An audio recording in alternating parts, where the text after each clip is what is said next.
الله الرحمن الرحيم، والصلاة والسلام على أشرف المرسلين سيدنا محمد.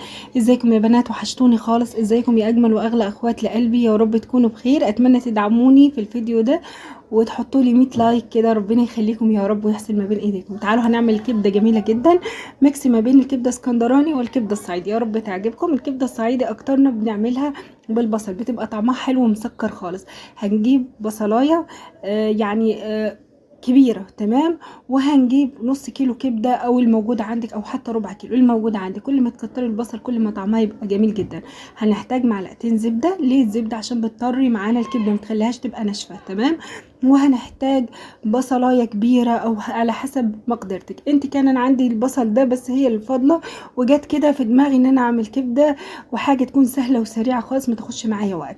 حطيت بقى ايه الميكس الحلو المظبوط، شويه ملح وبهارات للكبده وشويه كمون. ما عارفين احنا مفيش كبده بتخلى من غير الكمون. الكمون بيديها ريحه حلوه وجميله جدا، تمام.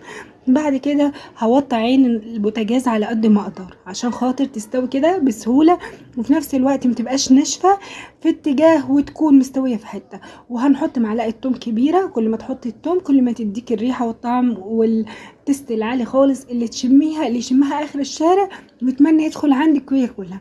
هنحط الرومي اللي عندك، اللي هو ايه بقى، الفلفل. احنا بنقوله الفلفل الرومي عندنا، اللي هو اللي بيبقى البارد، تمام. وهنحط فلفل حراق. الفلفل الحراق ده اختياري على حسب، لو عندك اطفال طبعا هنلغي، لو عايزه تاخدي التست الجميل بتاعه هتحطيه بس ما تقطعوهوش، تمام. هنحط الفلفل. كل ما تكتري البصل وكل ما تكتري الفلفل هتلاقي طعم جميل جدا وحلو خالص. ساعات بنسيب الكبده وبناكل البصل والفلفل من كتر الطعامه بتاعتهم والبهاريز الكبده نازله عليهم. زي ما شايفين كده خلاص وطينا عين البوتاجاز وخلاص استوت. ما بتكملش اكتر من 10 دقايق. ما هتحلاش معانا غير بشويه جرجير وشويه عيش يكون طازه وحلوين كده وجمال يستاهلوا بقك، وتحشي وتاكلي انت واولادك وبألف هنا وشفا على قلوبهم. يا رب تكون فادتكم، ولو حاجه بسيطه جدا، تمام. بجد حاجه جميله جدا وسريعه وبتنجزي وبتنقذك في المواقف الصعبه، تمام. يا ريت تضغطوا لايك كتير كتير. ربنا يخليكم. السلام عليكم.